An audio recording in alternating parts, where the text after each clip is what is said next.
Well, great. Good morning, everybody. It's a great privilege to be here, and even just hearing Carla's opening remarks, I feel very inspired and certainly a privilege to be the first speaker of the day.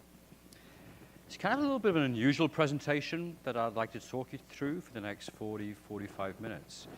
And I guess I want to share with you my journey that took me from Manchester, England, where I grew up, to now being based in Boston as the Senior Vice President and founder of a research division in Pfizer. And it's certainly been a fascinating journey from a basic scientist, from identifying new genes initially, and translating new emerging areas of science into meaningful therapeutics that we believe will have an impact in patients' lives. So I think Carla said a few words about me already, but as I mentioned, grew up in Manchester, the son of Irish immigrants from a small town just outside Ballantoy. And for those of you who watch Game of Thrones, Northern Ireland has become a little bit more hip than it was when I used to go and spend time with my family there. I trained at King's. I was a pharmacologist, immunologist, and did both my undergraduate and graduate studies in London. And London was a fantastic time, but I could not wait to leave London, and I moved from London over to Paris, to Institut Pasteur, where I spent a year or two there, again, continuing some of the early work that I'd started during my PhD. I made a move stateside over to Denver, and again, that was probably the first big cultural shock of my life, going from Paris to Denver. And, eventually I found myself, actually enjoying hiking, which was something that never even crossed my mind that I'd be doing on a weekend, aside from sitting out in cafes in Paris. From Paris, I moved back to Europe, to Switzerland, to Basel, to Geneva, over to Boston, and then down to DC for a while. So what I'd like to do over the next, again, as I said, 30, 40 minutes, is tell you a little bit of the story about what I've done, what I've tried to do in my career. Give you some scientific vignettes, hopefully one or two somewhat amusing anecdotes, and then tell you a little bit more about the group that we started in Pfizer, which I think is a very interesting concept, a very disruptive concept to the status quo of thinking about innovation in the world's largest pharmaceutical company, which of course by design is very, very conservative. And how can we do something that was fundamentally different to really change that R&D model and build what we refer to as a new R&D ecosystem, where we bring together disparate players and try to bring complementary expertise to really design and build new medicines for diseases that have proven challenging. Wow, what a 2 decades it has been, and just a few, again, vignettes from various Time magazine covers over the last several years.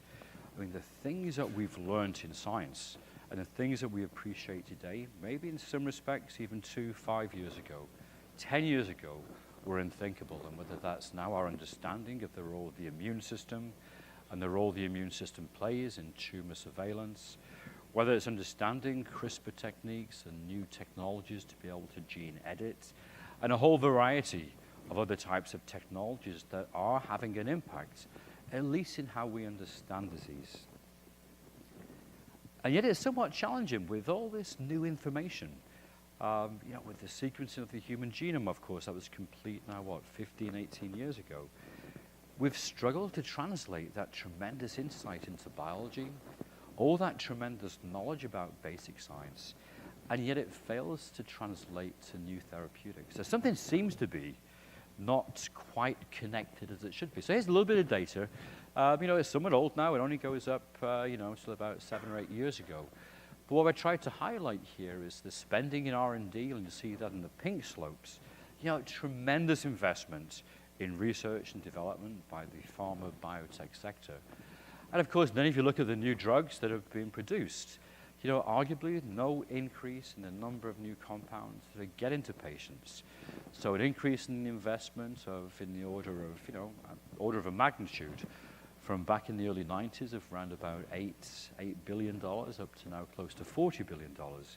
And still the industry is struggling to develop new therapeutics. And there's obviously many reasons for that. But certainly one important concept that I think has been driving some of these challenges is we look back, in the 80s. We tried to demonstrate some type of clinical efficacy, and of course safety has always been paramount. As we evolved our thinking and as we got some new drugs to the market, the question of differentiation became very, very important. How can we establish in the right patient population that our therapeutic is superior? And that itself, of course, is a challenging concept. But of course, in the environment that we live in now, it's not just safety, it's not just efficacy, it's not just showing our drug is a little bit better, but of course we live in this very complex environment where payers' considerations, reimbursement is hugely important. So as a discovery scientist, we don't just think anymore about some of the basic scientists and the basic mechanisms, but in fact all these other components that start to play in to what would result in a new drug that's not commercially viable, which of course is important for folks working in a sector like the pharmaceutical industry, but commercially viable and truly impactful for patients as well. I think maybe this graph here is of course no surprise to probably most people in the audience, in that drug discovery is rather challenging. From the literally tens, thousands of compounds that we screen and identify in drug discovery, assuming that, of course, we understand the biology and move those compounds from the early discovery stage into preclinical evaluation, and eventually move those compounds into the clinic. That process itself takes, 5, 6, 7, 8 years, maybe longer. Small number of compounds in the clinic, and clinical trials become more and more difficult to be able to move a compound into the clinic, into patients, to be able to have patient engagement and patient advocacy. It's something I'll talk about later on in the presentation. But a lot of challenges there in the clinical trial space, interfacing not just with the patient community, but of course with the agency and ensuring that both the government agency as it relates to the FDA is in tune, there's an engagement and a dialogue to ensure that we are developing the right type of therapeutics. So 10, 15 years. Again, I think this slide is probably a little bit out of dated too. $1 billion I think is a very conservative estimate of how long it takes to develop a therapeutic. And of course, we've been living in that world and working for Pfizer, of course, living in the world of blockbusters. And the question, today is that era of blockbusters still alive? Or are we moving now into a very different type of sector where we're thinking about much more tailored approaches, more smaller, discrete patient populations? We think a lot about patient stratification and trying to design the right type of therapeutic for the right patient. But of course, that comes with its own very significant challenges as well, given the complexity of some of these disorders as well. And not just Pfizer, but of course many folks in the industry. We've been in the news, sometimes not in a very flattering way, which often gives me pause for concern when I look at some of my colleagues who are so dedicated to develop new breakthrough, new transformative therapeutics, and yet we appreciate it's challenging. The analysts, some of which are highlighted on this slide too. And of course, the general social media around the pharmaceutical industry, and of course, the environment here in Washington. Big pharma is up there with big tobacco and big oil as people that we all like to dislike. And yet, of course, the role that we have to play in society is one that I think we take very, very seriously, and our ability to impact patients. And of course, I'm sure everybody in the room here, has relatives, friends that have been impacted with important diseases, whether very rare disorders that there still remains, despite an appreciation now of over 5,000 diseases that are monogenic in nature, still very few therapeutics that tackle those diseases. And of course, even large diseases from type 2 diabetes, while they are largely managed, we're still living in an epidemic, of course, of many of these disorders. And we develop therapeutics that fit, the broader patient population. And yet, despite our conversations around the need for personalized approaches, still remain many, many years away from that. So, of course, the industry has many challenges.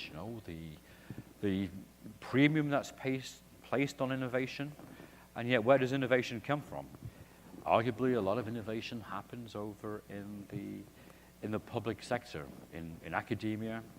And yet these two different worlds of, big pharma, biotech, and academia, have always struggled to interact in ways that have been beneficial to both institutions, and largely one could argue, very much a transactional interaction, but hardly bringing together, again, folks of complementary expertise, and we'll touch on that a little bit more. So reduced productivity, the rising cost of R&D, and obviously then increased pressure from patients who are demanding better and safer drugs, from the government, as I've mentioned, from payers, from investors. So a really complex landscape that we've found ourselves in. And of course, it's not just the private sector. Academia, I think we've heard so much over the last month or two that it's actually hard to keep up with news coming out of Washington about NIH funding. But clearly a greater focus now from Francis Collins and leaders down in Bethesda around the importance of translation. Some changes in venture funding and government funding. And again, this whole dynamic of how does academia partner with, and how do we get great new ideas from an academic lab into the hands of individuals who we hope understand what a drug could or should look like. And that gives me pause just to relate sort of an interesting story that it's over probably 25, almost 30 years ago, when some of the key work from Jeff Bluestone, Jim Allison, identified a negative signaling molecule on T cells, a molecule called CTLA-4. And, it was only 3-4 years ago when ipilimumab, a drug that inhibits the interaction of CTLA-4 with its counter receptors, B7-1 and B7-2, was approved for the treatment of malignant melanoma.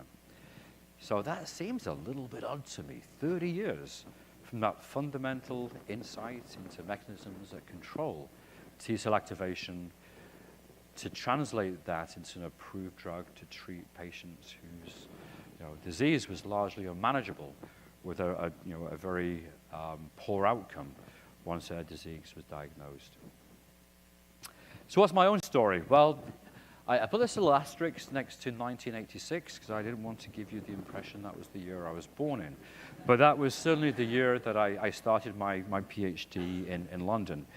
My initial areas of interest in research was in lung disease, was in bronchial asthma in particular, and the role of eosinophils and platelets, the role of lipid mediators in driving the accumulation of these inflammatory cells that we thought were important in disease. Chemokines, these small molecules that are chemoattractants that recruit subtypes of inflammatory cells into sites of inflammation.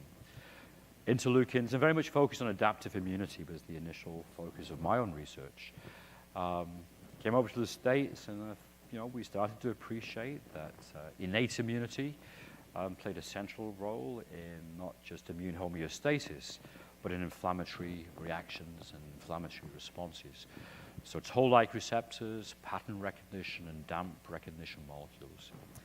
And I think one thing that I always prided myself on was, how much we'd published. And I was fortunate to be in places in my career where publications were the equity that we had. And we had, many papers published in Nature, Nature Immunology, and Nature Medicine. And I think a point came in my career somewhere where, I was actually still love a Nature paper today.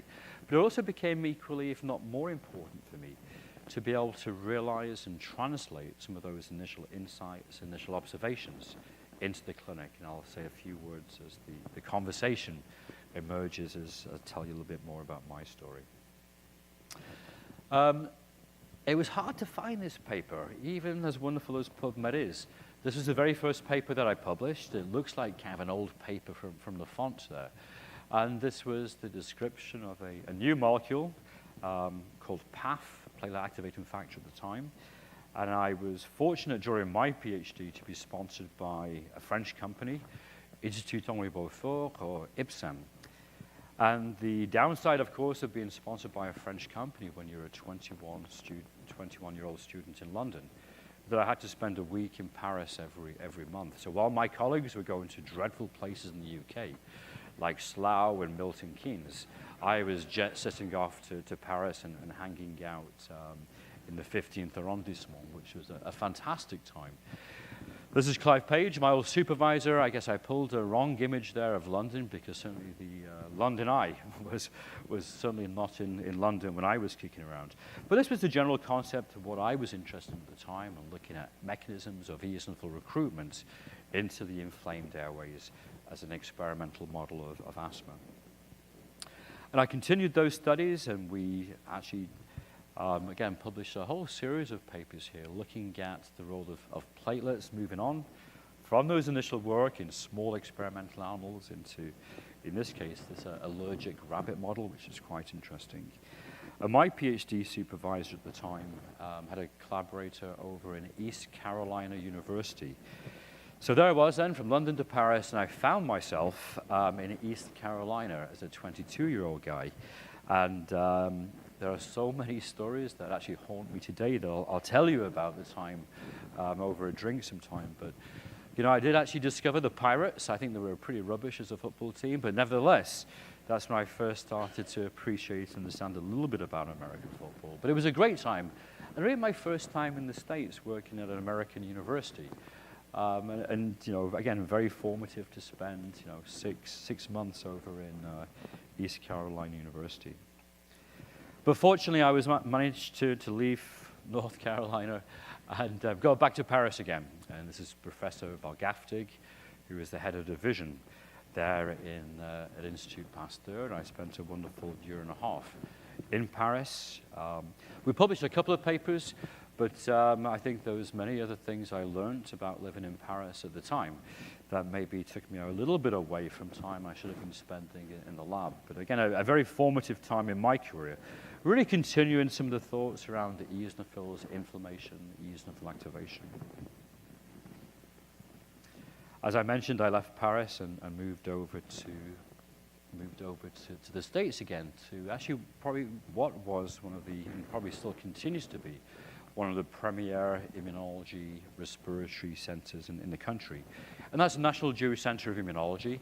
And I did a postdoc there for a couple of years, working with Charlie Irvin, and became very interested, again, continuing those studies of eosinophils, but very interested in how do eosinophils do what they do in the airways. And we got interested in these eosinophilic-derived basic proteins, major basic protein, eosinophilic peroxidase, eosinophilic cationic protein, that are liberated and produced from eosinophils once they're recruited into sites of inflammation. And we published a whole series of papers describing, in fact, the role of these cationic proteins and how these proteins, when they're liberated from eosinophils, would damage the airways, would induce this local sensory axonal response through the secretion of bradykinin and the substance P that were really the mediators for eosinophilic-derived inflammation.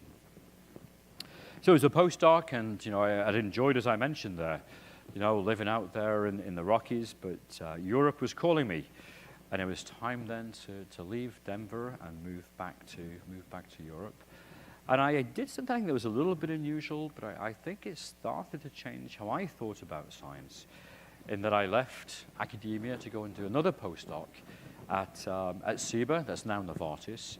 And I spent 4 years there, really as a postdoc, where my job was to publish science and publish papers. But at the same time, it sort of exposed me to a little bit about drug discovery. So we continued some of these studies around inflammation and around the role of eosinophils. And you know, I look back at this paper, which seems again like a long time ago, that we published in JCI. But I liked this paper, and it was an important paper to me personally, in that it was the very first paper I published as a last author. So it was really that initial transition from being a postdoc. I have to say I was still a postdoc, and I think it upset my postdoc supervisor that I insisted it was time for me to be last author in a paper. But it was an important time for me to start to think about, you know, how do you pull together a team of researchers.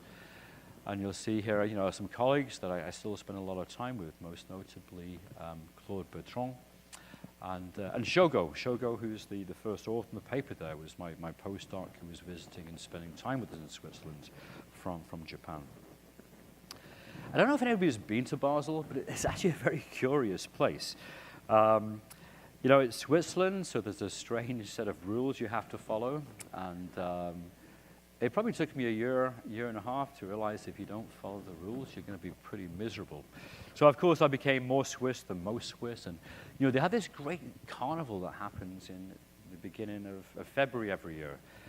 It goes on for 3 or 4 days, and actually arrived in Switzerland the day of the carnival. And I thought this is going to be the most exciting place I've ever lived in my life. And then the other 332 days is just life in Switzerland. But if you're ever over there in February, definitely check out Fastnacht. It's certainly a great time to be kicking around Switzerland.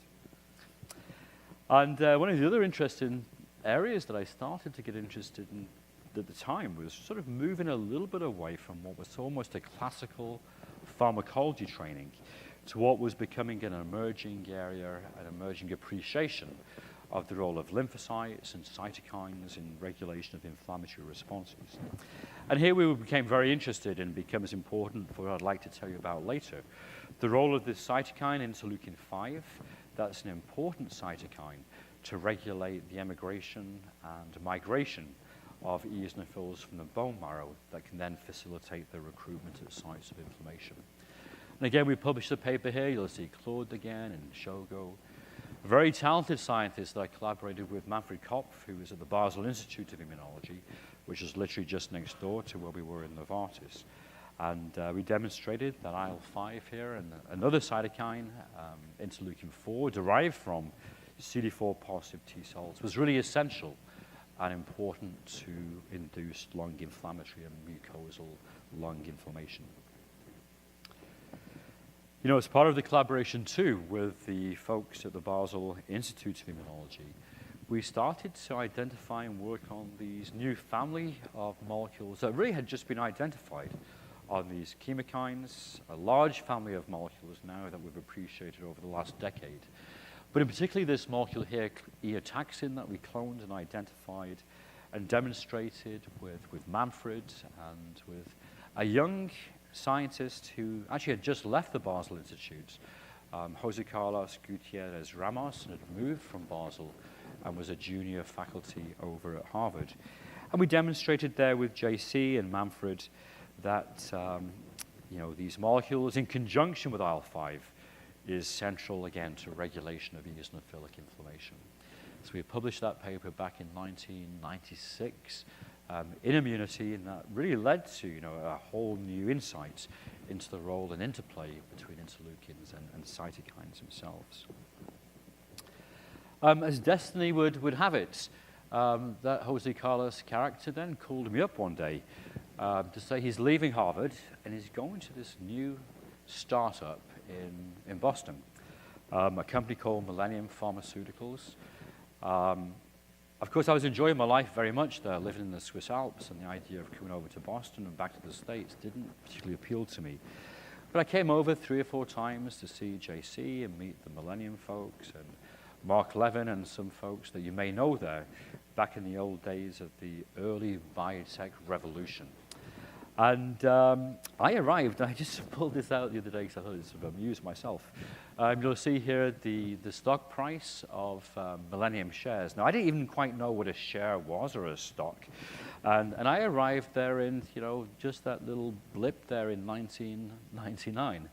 And all of a sudden, you know, the industry and the promise and the revolution and the genomic revolution not only made it a crazy exciting place to work, where we were cloning and identifying, describing new genes pretty much every week, but I guess the stock market liked the idea that this was the beginning of the genomics revolution, and Millennium was really a key player in there. And the stock price, as you'll see, went from $12 up to about $90 over the course of a year or two. Of course, you know, you never sell when it's going up, and then it's harder to sell when it's going down, and I sold when it was really going down.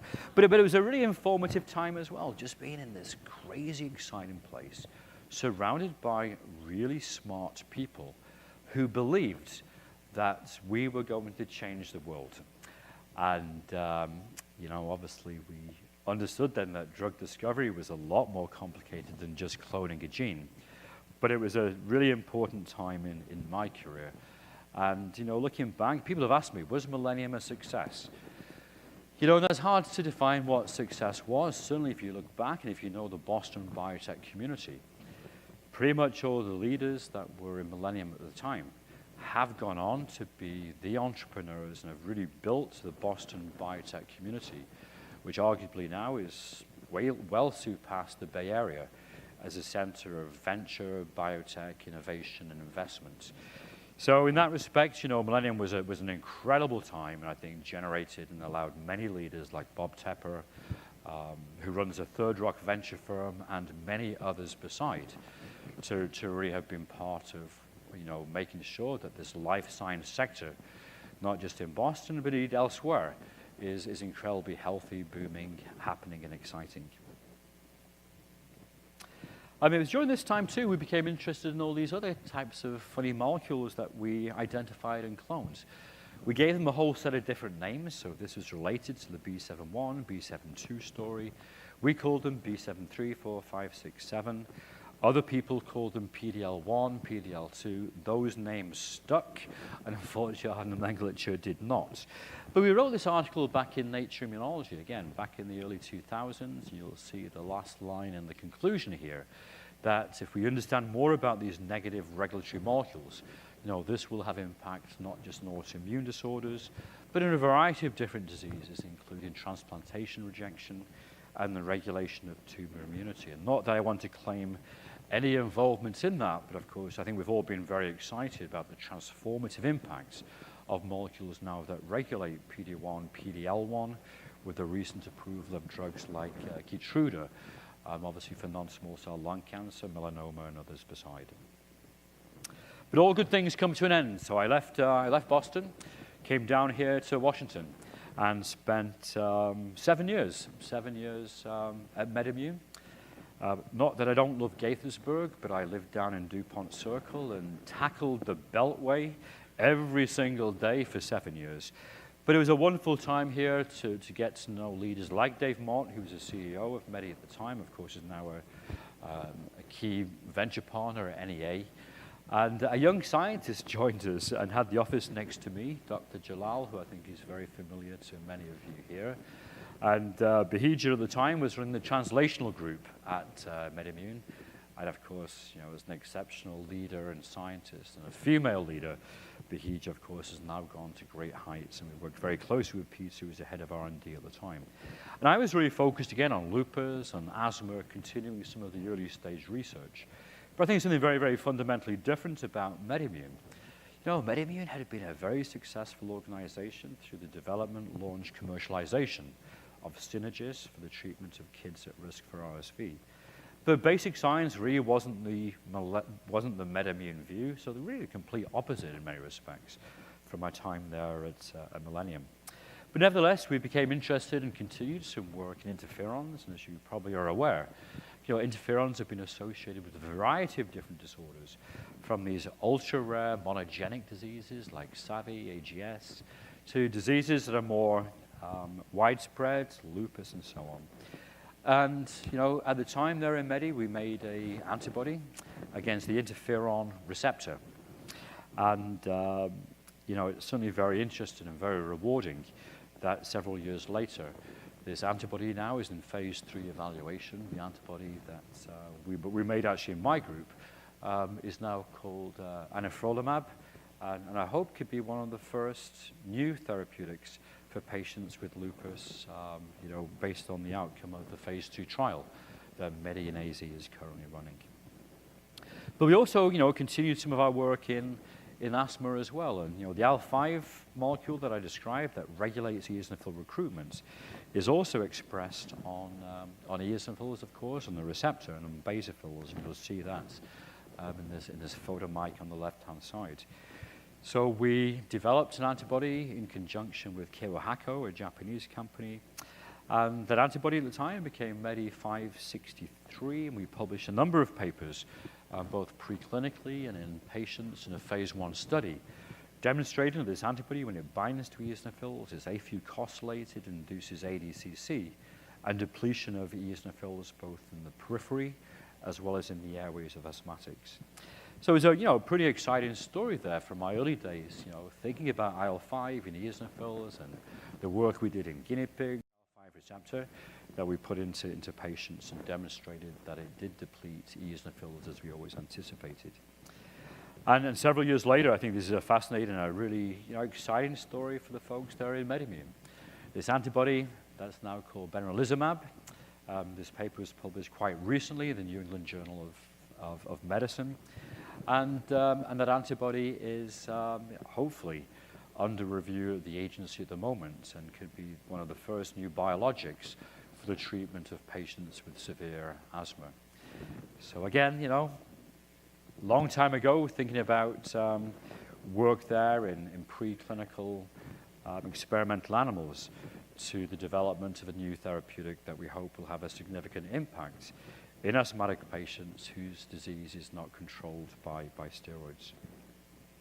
It would be a little bit remiss not to highlight here a colleague of mine who actually took over my position in MedImmune. Roland was also down in Millennium with us.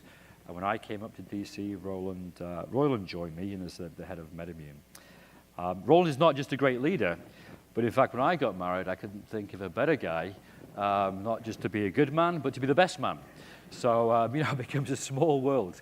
And, I'm sure many people in the audience know Roland. And, he's certainly a very talented scientist and continues to have a major impact. But all good things come to an end.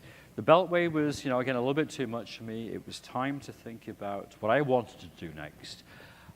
We had moved a lot of compounds into the clinic. I'd learned a lot as an individual, as a scientist, as a leader.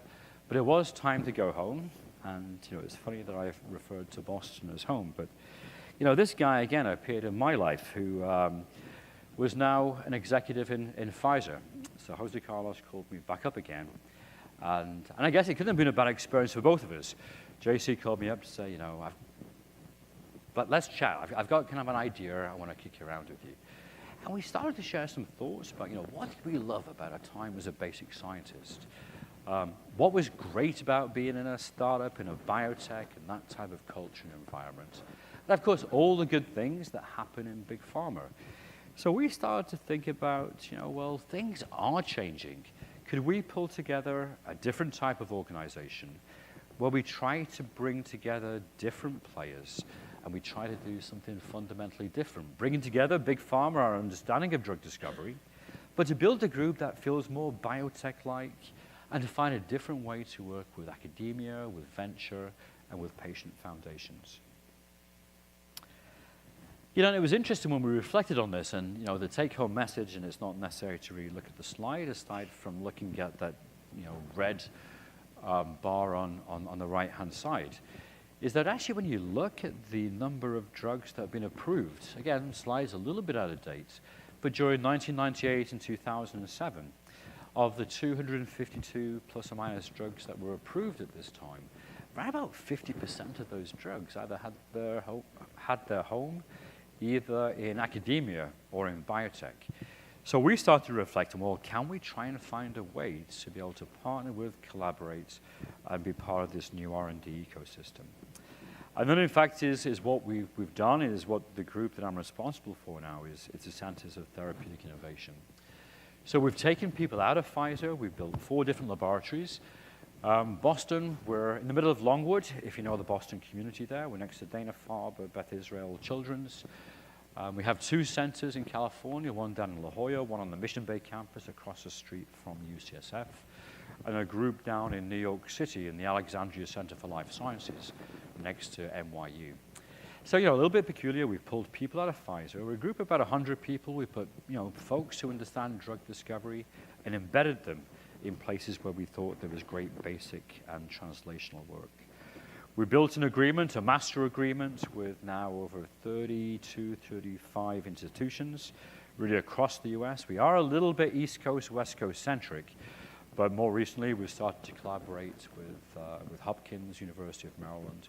And we have put our agreement in place with the NIH, which is certainly quite interesting, putting the government and Pfizer together.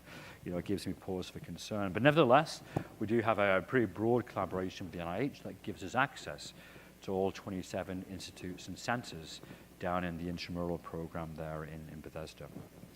And as I mentioned there, we worked with patient foundations, which was hugely important for us.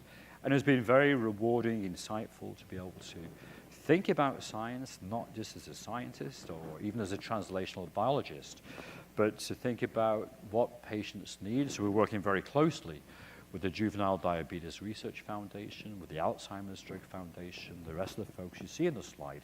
And they both fund, interact programs that we have and identify areas of interest from the perspective of the patient advocacy, patient community. And that's been, I think, really rewarding. And that's sort of part of our model there now of, being part of this new drug discovery R&D ecosystem. We're seeing now those projects we started some 3-4 years ago translating into the clinic. We have trials running in ulcerative colitis up in Boston, trials in rare diseases and renal rare disorders, focal segmental glomerulosclerosis, in malignant melanoma, and in a number of autoimmune disorders. So that really is what CTI is about, and what I've been spending my last several years thinking about is how can we get great science from the academic community? How can we partner with, how can we leverage what academia does really well, what pharma does really well, but now to do as a team. And the teams that we've built look like any other team you'd see in pharma, except half the folks around the table have their homes in MGH, UCSF, NIH, or Hopkins. And we've selected programs and people and built teams where even though we have very different backgrounds and very different skills and expertise, we all share together that same common desire to see a new concept, not like the CTLA-4 story that takes 30 years, but can we now see a new emerging area of science and a new concept and actually get that into the clinic in 4 or 5 years, with the potential of that being an approved therapeutic in a great period and much shorter period of time. So it really is the philosophy of the department and the group that I run at the moment. The acceleration of innovative discoveries from the bench into the clinic, open innovation focused on translational medicine and across a variety of therapeutic areas. And that's currently the status of where we are at the moment. Those 4 locations I've mentioned, really combining our drug discovery capabilities with innovation in the academic community to do something is fundamentally different. Either big pharma can do on their own, or what academia can do on their own. And it's not easy because we're pulling together different incentives, a very different community. The incentives, of course, in academia are those that are very different from the incentives that exist in an organization like Pfizer. But, we've made a bit of a noise. We've, I think, got a lot of attention about different ways of doing things. And I think it really has attracted the community, both the academic community as well as the pharma community. And most big pharma now, have some version of CTI, which I think is great to see that, there's a belief that we can't do everything in our own internal walls, and collaborations and networks and partnerships are really key to everything that we do. So I think with that, I'm very conscious of time, and but maybe I'll just show two last slides. I think this just gives you a summation of some of the things that we've seen. Thousands and thousands of ideas and concepts that have been submitted to us. We've started off, actually now about 60 drug discovery programs. And they're true drug discovery programs, not just basic academic research collaborations. We've defined what a drug should look like. Way up front, we agree on the go, no-go decisions, and we define what success looks like in the clinic. So it's been certainly very humbling to work with so many great leaders in the academic community. And of course, we are kind of a hip group. We're a little bit unorthodox for, big pharma. But I think what we've tried to do is to disrupt, how we think about traditional drug discovery. Of course, following all the right rules in terms of, making sure we're building good, high-quality molecules that are safe, that are tested and are appropriately evaluated for safety, but doing something that's a little bit different from that traditional drug discovery path. And I think this is the last slide, and check us out sometime, PfizerCGI.com. But I think we really like our tag team here, or our tagline here, which resonates again with me very, very, very much. That it only takes, a single idea, a single innovative concept that can be translated to make a difference in many thousands of patients' lives. So with that, thank you so much for your attention, and happy to answer any questions that you may have. Thank you.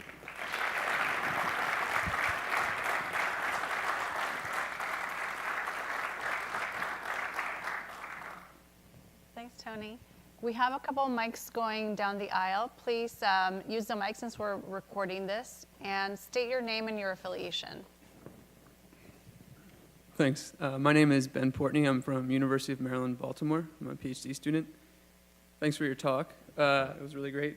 My question involves the data reproducibility crisis that we see throughout academia, and how do you de-risk a lot of the projects that you undertake with Pfizer, because you're committing a lot of resources to some things that we don't know if they're legitimate or not.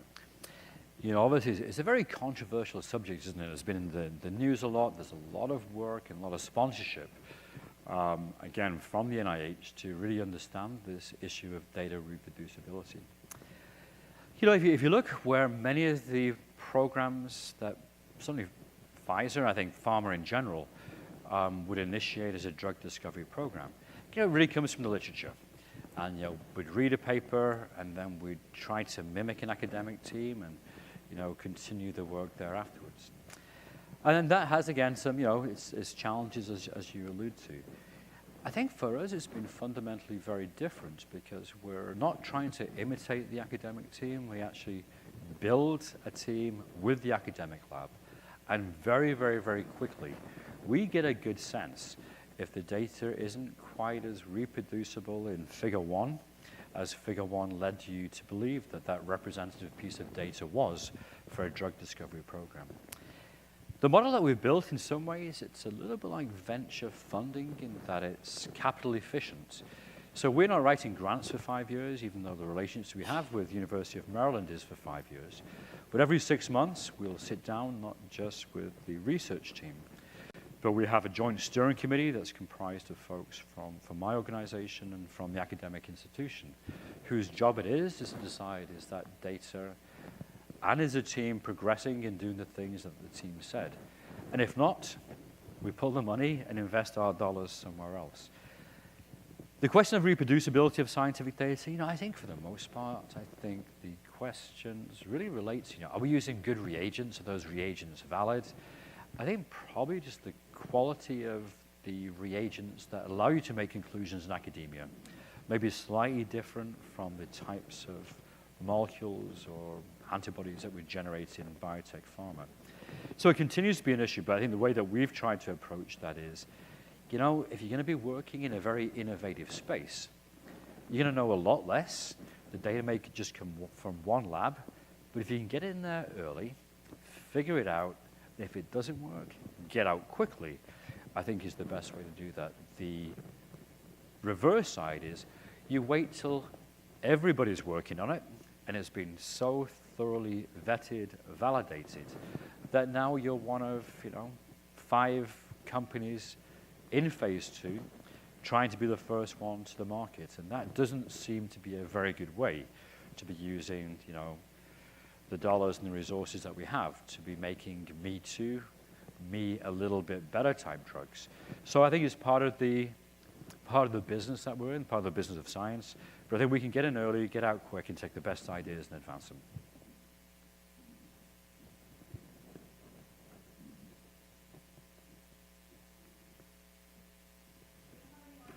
Questions? Any more questions? Go ahead.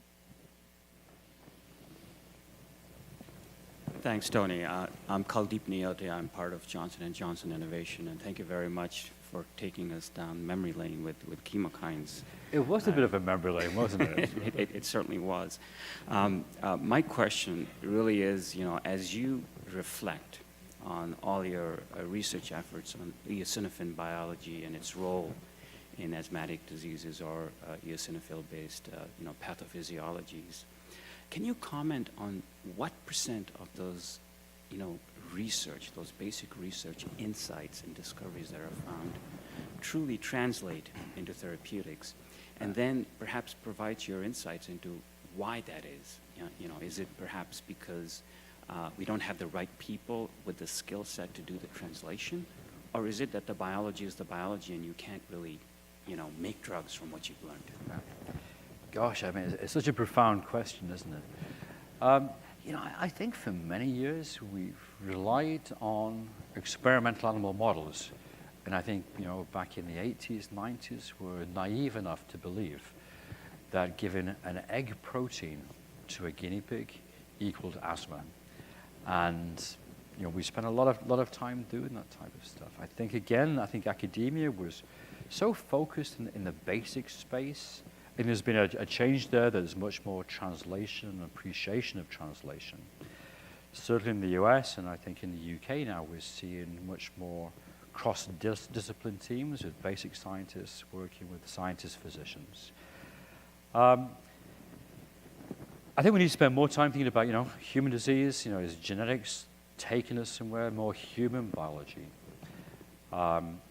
I think with the advent of developing, again, targeted therapeutics with monoclonals, I think we've seen, again, certainly in the inflammation and the oncology space, a huge impact of now being able to engineer, make, produce, manufacture antibodies that now is, even 15 years ago was a little bit more challenging for most institutions to do.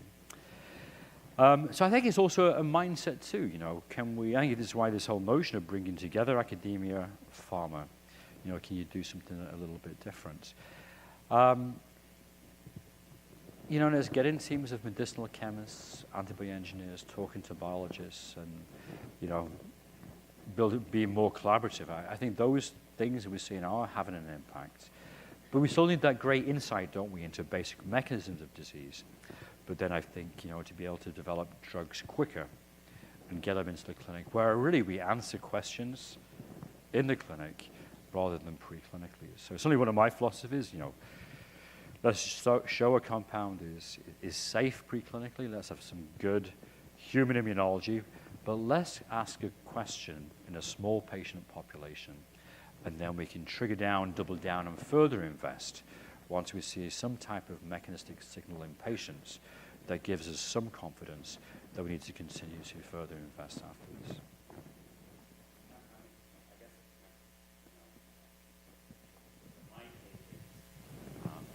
And sorry for the time, but my take is really, I think what you're saying is that the human biology, and the insights perhaps into translational insights is very important. And I hope that from the perspective of the young entrepreneurs who are sitting up here, that becomes, something that you need to pay a lot of attention to, right? Could not agree more.